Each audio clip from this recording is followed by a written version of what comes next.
Your enemies will often tell you the truth about your position faster than your friends ever will, not because they are wiser, not because they are noble, but because loyalty often protects the bond, while hostility tests the structure.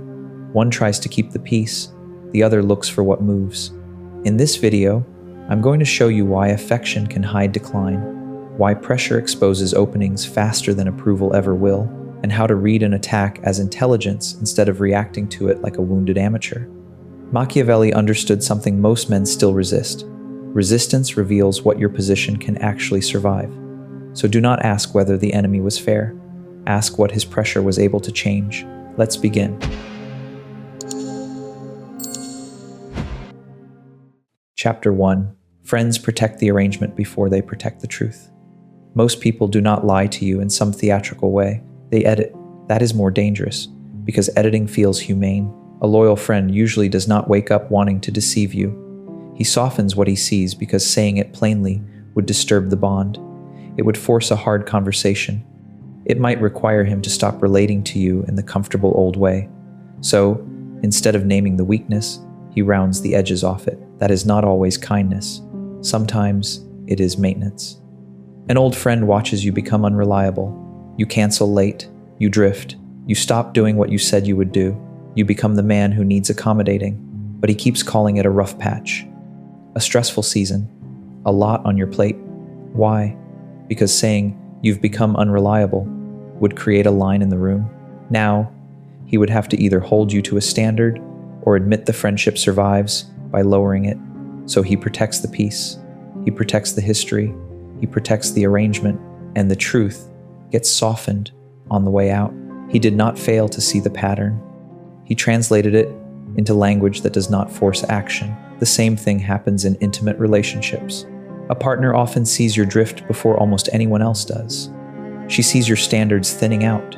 She sees your edge softening. She sees that the discipline you once carried has become selective, theatrical, or gone. But if she names it cleanly, the arrangement cannot stay where it is. If she says, "You are coasting, you are weaker than you were, you are no longer leading your own life," then both of you have to face what that means. Maybe the dynamic changes. Maybe the future changes. Maybe she has to stop depending on the old version of you. Maybe you have to stop pretending he is still in charge. So she avoids the sharp truth, not because she cannot see it, but because seeing it clearly would force both of you to move.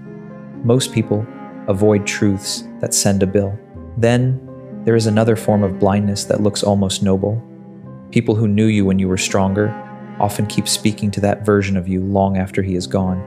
They still address the disciplined man, the dangerous man, the reliable man, the man with command. Part of that is affection, but part of it is self-protection. If you are no longer that man, then their own story changes too. Their judgment was stale. Their loyalty was attached to memory. Their place beside you means something different now, so they keep talking to a ghost. And if enough people do that, you can live inside borrowed memory for a very long time. This is why friendly feedback is structurally unreliable, not useless, unreliable. Because affection has a bias. People who care about you often care just as much about preserving continuity as they do about describing reality.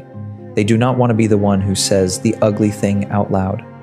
They do not want to disturb a bond that still gives them identity, access, comfort, or innocence. So your weakness survives in edited form. It gets renamed, reframed, delayed. It becomes stress, pressure, burnout, a phase, bad timing, misunderstanding, overwork, distraction, everything except what it is. And when that goes on long enough, you start helping with your own concealment. You prefer the softer wording because it lets you keep your self-respect without rebuilding your life. You start confusing being emotionally protected with being accurately seen. That confusion is expensive.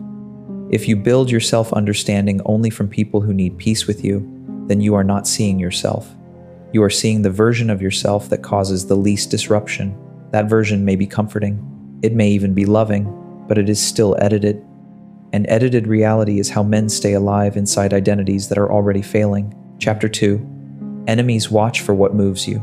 Now, we make the hard turn. An enemy does not need to understand your soul. He does not need to be fair, wise, or morally serious. He needs one thing: a reason to study your reactions. Conflict rewards precision. That is what loyalty often lacks. A rival notices that you sound composed only when no serious resistance is in the room. Around weaker men, your voice is steady, your opinions are clean, your posture expands. But the moment someone more competent, more established, or simply more unbothered pushes back, your rhythm changes. You start searching for footing, your sentences get longer, your tone loses edge. He sees it. A hostile colleague notices that once challenged, you start explaining too much. Instead of holding your position, you rush to justify it. You pile on detail. You overclarify. You try to buy back authority with extra language. That tells him something useful. Pressure does not make you sharper. It makes you leak. A competitor sees that you widen around men below you and tighten around men above you. He watches your posture with subordinates and then watches the same posture collapse in a room where the stakes feel higher. He does not need a theory. He just learns the pattern. Your confidence is not stable. It is conditional. An ex knows the exact kind of disrespect that makes you drop your frame. Not all disrespect. A specific kind. Maybe it is dismissal. Maybe it is comparison. Maybe it is being treated as replaceable. Maybe it is being met with silence when you expected warmth. She uses one tone, withholds one response, says one line in the right moment, and suddenly you are no longer composed. You are proving, chasing, over-explaining, overreaching. She learns where the hand goes when the nerve is touched. This is what enemies do. They watch for what moves you, not what you claim to value, not what you say about yourself in a calm room. They watch for what changes your behavior in real time, what tone makes you rush, what slight makes you overcorrect, what delay makes you needy, what contradiction makes you lose shape, what exclusion makes you abandon discipline, what stronger presence makes you suddenly become a smaller man. And because they are not trying to preserve your comfort, they are often cleaner observers than people who love you. That does not make them morally superior. It makes them motivated. The enemy is not revealing truth because he is noble. He is gathering useful information because your instability creates leverage. If a certain kind of resistance makes you explain too much, he will use resistance. If a stronger presence makes you shrink, he will force comparisons. If exclusion makes you panic, he will control access. If disrespect makes you perform, he will disrespect you with precision. If uncertainty makes you oversell, he will keep you uncertain. He is not reading your essence. He is learning what moves your hand. And once that pattern becomes visible enough times, the danger changes. Because being watched is not the real problem. Being repriced is. Chapter 3. Once they see the opening, the room changes its terms with you. The first stage is observation. The second stage is repricing. This is where many men are still too sentimental. They think weakness is a private flaw until somebody insults them in public. It is not. Once weakness appears under pressure, other people start changing their behavior around it. Quietly first, then, more openly. The room changes its terms with you. Take deference. You get interrupted once in a room that matters, and the interruption throws you off. You lose the line. You become defensive. You reach for approval instead of command. People notice there was no cost. So later, they start speaking over you more often, not because they all hate you, because the price of crossing you just went down. Then responsibility shifts. You hesitate in conflict. Your team sees it, not in theory. In a live moment, a decision has to be made. Pressure is rising, and you show uncertainty in the one place where clarity was required. After that, people still smile. They still use your title. They still include you in the formal structure. But before acting on your call, they start checking with someone else. They look for a second center of gravity.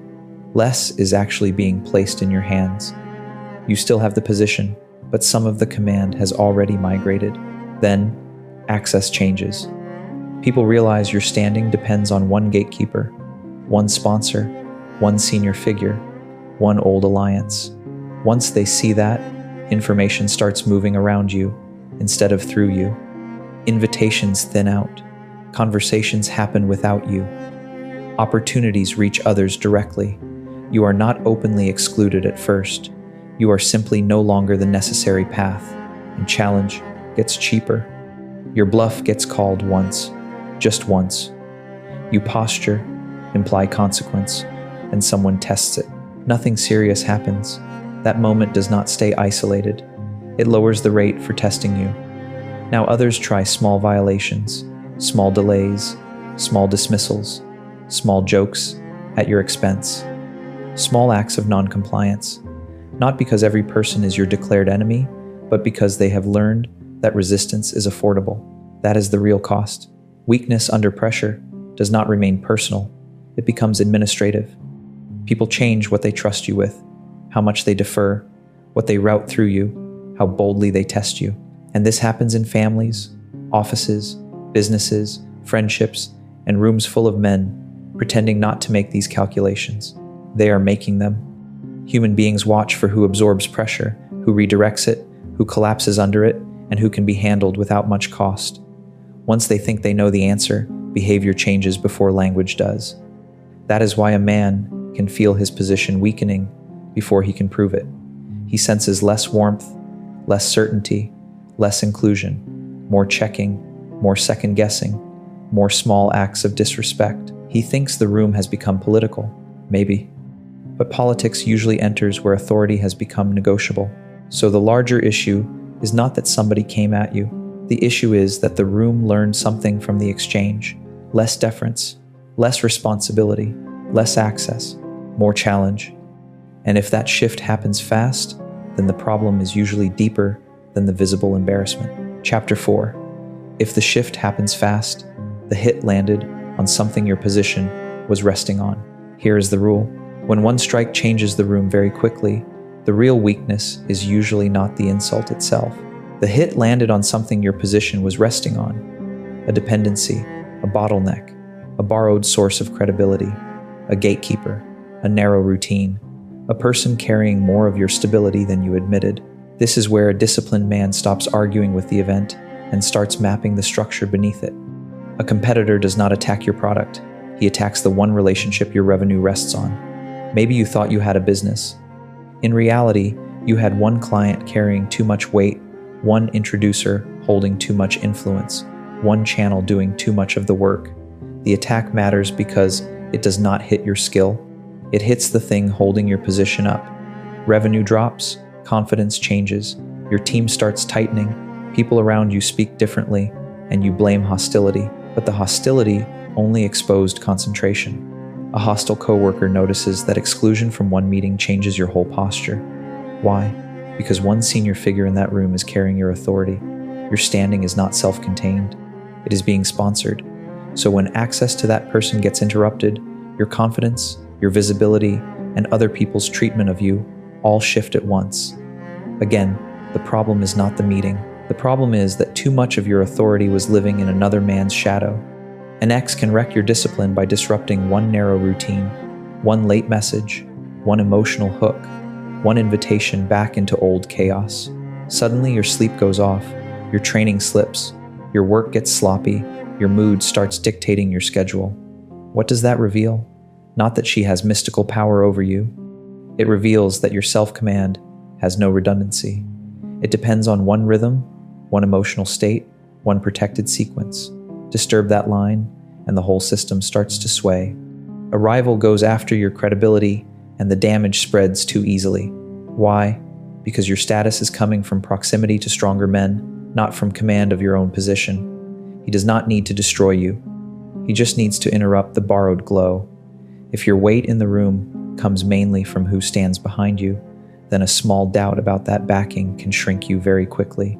You see this in men whose identity rests on one title, one relationship, one income stream, one room, one audience, one patron, one routine. They look stable until the thing under them gets touched. Then everything sways at once: temper, posture, speech, access, authority, confidence, decision-making. It is not an overreaction. It is a structural reaction. The attack mattered because it touched what was holding you up. That is why some insults vanish and others spread through your whole life. One bounces off because it hits nothing load-bearing. The other changes the room because it touched a live dependency. And once you start seeing that, a lot of confusion disappears. You stop asking, why did that one thing affect me so much? Because it was not one thing. It was a pressure point connected to a larger structure. That is how enemies can reveal more than friends. Friends often see your mood. Enemies often find your load-bearing weakness. They do it because they are looking for leverage, and leverage usually sits near dependency. But most men still waste that revelation, because pride gets there first. Chapter 5. Most men protect their pride and leave the opening intact. This is the common failure pattern. A man gets hit in the exact place where he can be moved, and instead of studying the opening, he turns the whole thing into a dignity contest. He does not waste hostile information because the enemy was wrong. He wastes it because ego would rather defend appearance than remove vulnerability. A man is called inconsistent. He laughs it off. He says people are jealous, petty, dramatic, negative. Maybe they are. But then he keeps missing deadlines, changing his word, failing to follow through, and forcing other people to compensate for him. So what happened? He defended his image and left the accusation operationally true. Another man has his dependence exposed. Everyone can see that one alliance, one relationship, one sponsor is carrying too much of his position. He responds with speeches about loyalty, betrayal, respect, politics. He gives moral language to a structural problem, but he never reduces the dependence. He never builds another line of support. He never changes the architecture, so the opening remains exactly where it was. Another gets called insecure and reacts by becoming more theatrically dominant.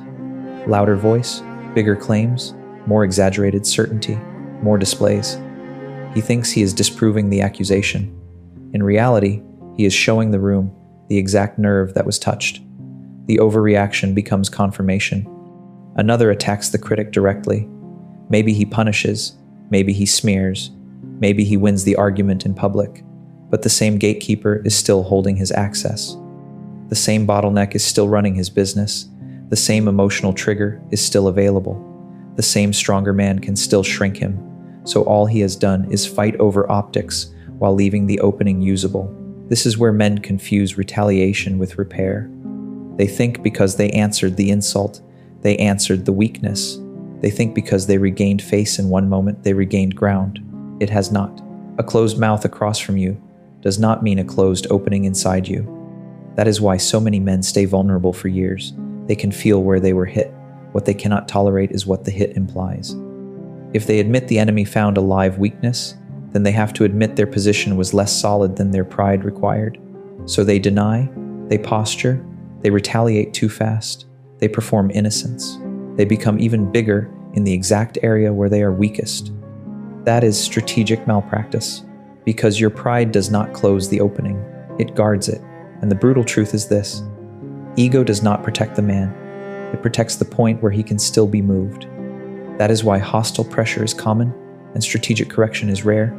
Most men would rather feel insulted than diagnosed. They would rather preserve a self-image than redesign a position. They would rather punish the messenger than remove the handle. But if you can get over that reflex, the value of opposition changes, not morally, operationally.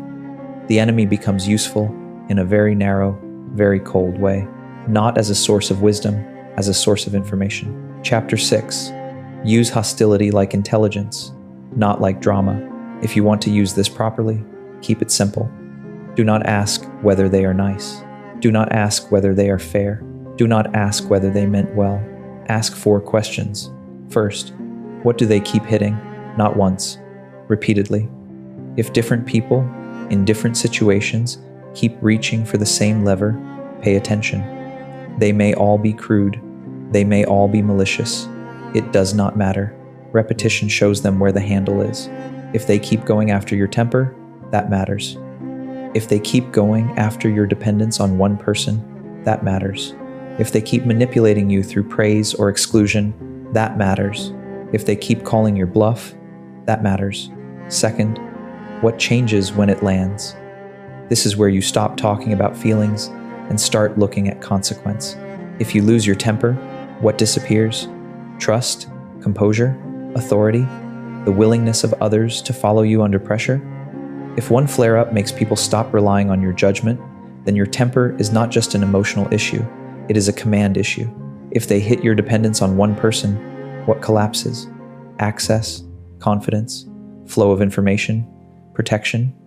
If one withdrawal changes everything, then too much of your position is concentrated in that relationship. If praise and exclusion manipulate you, what changes? Do you abandon standards to get back into a room? Do you rush to prove yourself? Do you start negotiating against your own interest for acceptance? Then approval is still controlling your movement. If they keep calling your bluff, what changes? Do you retreat? Escalate without backing? Lose authority in front of others? Then your power is being projected beyond what you actually own. Third, what is that tied to underneath? Now go below the reaction. Temper may be tied to weak regulation, yes, but in practical terms, it is tied to fragile trust. People stop trusting a man whose state can be hijacked. Dependence on one person may be tied to laziness in network building, but structurally, it means one gatekeeper has too much control over your access. Manipulation through praise or exclusion is tied to a need for approval, but in social terms, it means certain rooms still own your self-estimate. A called bluff is tied to insecurity maybe, but in power terms, it usually means your authority is borrowed rather than rooted. That is the level you have to diagnose. Not the insult, not the mood, the support structure. Fourth, what must be rebuilt so the move dies next time? This is the only question that matters in the end. If one person carries too much of your standing, diversify the dependency. If one gatekeeper controls your access, remove the monopoly, build alternate routes, build direct relationships, build competence that survives without sponsorship. If one routine is carrying your discipline, harden the routine and add redundancy. Your self-command should not collapse because one emotional interruption appeared. If praise and exclusion still run you, reduce other people's control over your emotional switches. Stop making your self-possession conditional on invitation. If your credibility comes from proximity to stronger men, build independent credibility. Own something, deliver something, become legible without a borrowed halo. If your temper destroys trust, then the fix is not a speech about being passionate. The fix is to become harder to provoke in ways that alter other people's calculations. And notice what real correction has in common. It is structural, not theatrical. You are not trying to look stronger around the weakness. You are trying to make the weakness expensive to reach or irrelevant to the system. That may mean fewer dependencies, more direct lines, more redundancy, better discipline, less emotional visibility, less reliance on one room, one patron, one source of approval, one old identity. This is how a serious man uses hostility. He extracts the pattern without swallowing the enemy's framing. He does not obey the attacker. He studies the move. He asks what keeps getting hit, what changes when it lands, what that points to underneath, and what has to be rebuilt so the move stops working. That is not drama. It is field intelligence. And if you do it consistently, the same attacks that used to agitate you start becoming maps. Not because enemies become your friends, because their pressure keeps tracing the edge of your unfinished structure. Chapter 7. The enemy is not your teacher. He is your measure. This is the final distinction. Your enemy may lie about your motives. He may exaggerate your flaws. He may hate you for the wrong reasons. He may be petty, dishonest, vulgar, and still accidentally useful. None of that changes the central fact. Opposition reveals what can still be shaken, delayed, denied, or used against you. That is not moral truth. It is measurement. This is where Machiavelli becomes sharp again. A prince who listens only to affection governs inside a protected story. He hears loyalty, memory, reassurance, ceremony. He learns how people wish the arrangement would remain. But a prince who studies resistance learns where his authority actually ends. He learns what can be challenged without consequence. He learns what depends on another man's support. He learns what disappears the moment pressure enters the room. That is a harsher education. It is also closer to reality. So do not make the childish mistake of turning the enemy into a prophet.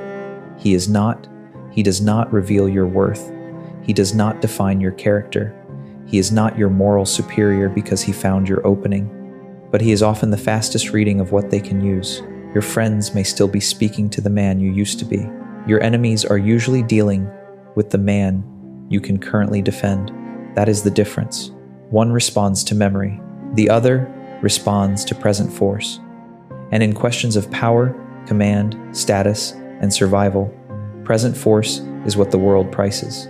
Loyalty edits. Enemies watch. Pressure changes the room's terms with you. A fast shift means the hit landed on something your position was resting on. Ego protects the opening. Discipline rebuilds the position. If you depend on approval to understand your position, reality will correct you late, publicly, and at a higher price. The man who can read hostility without obeying it finds the edge of his power early enough to harden it. Subscribe and like if you're done confusing loyalty with truth. Read the pressure, not the performance, and comment one thing an enemy exposed that changed how you see people.